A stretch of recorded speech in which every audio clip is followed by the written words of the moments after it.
I once spent 4 weeks in South Africa, living, eating, socialising in a house with other international students, who were all French. This meant that despite living in a country that had English as its main language, I often found myself scrambling to dust off my GCSE level French evening after evening. A similar frustration occurs too when talking about the reliability of the Bible. Even though usual conditions for agreeing on trustworthiness depend on historical reliability and textual transmission, when Christians begin talking about trusting the Bible, all these things seem to go out the window. Are there reasonable grounds to trust the stories in the Bible? Whilst there's too much to sum up everything here, let's take the Gospel of Luke as an example. This is quite a useful example because it tells of Jesus' life, death and resurrection in the greatest length of all the 4 Gospels. Reading the opening 4 verses of Luke's Gospel reveals the following things. Luke is writing an account of Jesus' life and the early church in the order it happened. He dedicates it to a man called Theophilus, who we can assume was wealthy enough to provide the resources for Luke to undertake his research and production. Luke has been looking to provide a history as he has been following the story for a while, and as we see in Luke's sequel, the book of Acts. From chapter 16 onwards, he even gets personally involved.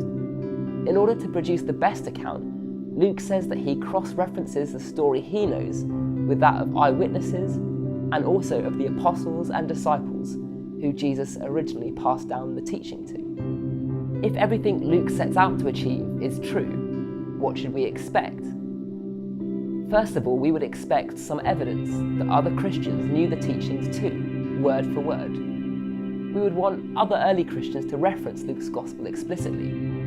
Also, we would want evidence that Luke's extensive research meant early Christians were using his Gospel, evidenced by hard, physical copies. Fortunately, we have all of these. Luke records Jesus' last meal with his disciples, the Last Supper, in a very particular format. When Paul writes to a church in the Greek city of Corinth, 10 years or so before Luke produced his Gospel, Paul uses the exact same words. Less than 100 years after Jesus' life, a Jewish convert to Christianity called Justin Martyr refers to a memoir in which Jesus' prayer before his death included having a cup taken away from him and sweat falling like drops of blood, all of which occur only in Luke's Gospel, chapter 22. Lastly, the remaining sections of an early papyrus produced around 200 AD, called Papyrus 75, include the beginning and end of Luke, which tie in very closely to the text of the professionally produced Codex Vaticanus 200 years later. All in all, as far as we can tell, Luke did what he said, and other Christians like the results.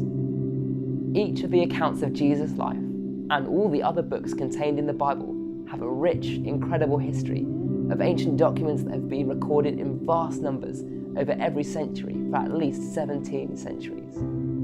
To say that we can trust the Bible is to make a claim that is both faithful to the Bible's own claims and reasonable, given the external evidence.